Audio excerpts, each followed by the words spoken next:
members of the public will no longer be able to hold handheld signs in Tennessee lawmakers' new building according to a new policy. In this 2016 file photo, protesters held signs expressing opposition to a resolution directing the state to sue the federal government over refugee resettlement. Photo, Joel Ebert/The Tennessean, by photo. Tennesseans will be allowed to bring their guns to the new home of the legislature but must leave any handheld signs behind, according to a recently implemented policy. The policy, which Lieutenant Gov.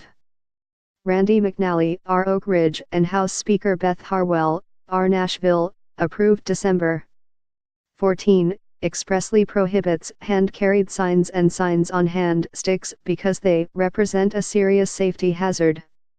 In recent years, protesters have frequently brought signs with them to Legislative Plaza, state lawmakers' longtime home. Last month, lawmakers' offices were moved into the newly renovated Cordell Hull building. More, scandals, scoops and cigarette smoke, 40 years in the Legislative Plaza press room. More, from polio research to lawmakers' new home, a look inside the renovated Cordell Hull building. Earlier this year, conservatives protesting Gov.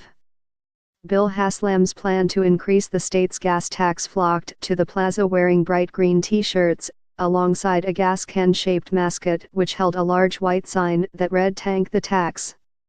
Supporters of Israel and supporters of Palestine hold simultaneous protests as state troopers keep the peace. In 2016, dozens of people silently protested a resolution directing the state to sue the federal government over refugee resettlement. The group held small sheets of paper that read "Welcome Refugees" as a Senate committee discussed the measure. That same year, protesters frustrated with lawmakers' decision to not expand Medicaid under the Affordable Care Act held purple signs while sitting outside Harwell's legislative office. In a separate protest, those frustrated with Haslam's outsourcing proposal unfurled a banner with hundreds of names inside Legislative Plaza.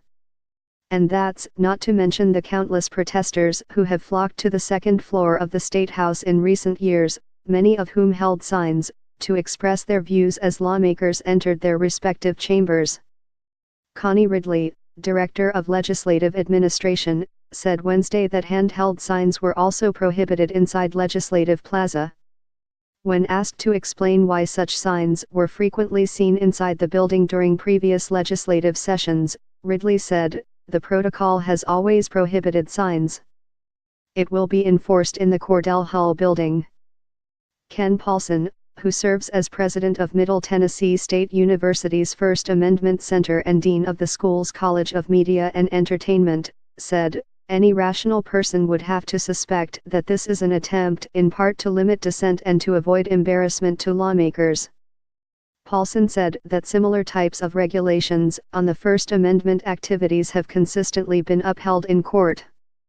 He said the new written policy leaves wiggle room for protesters to wear sandwich boards, t-shirts, hats, and signs around their necks.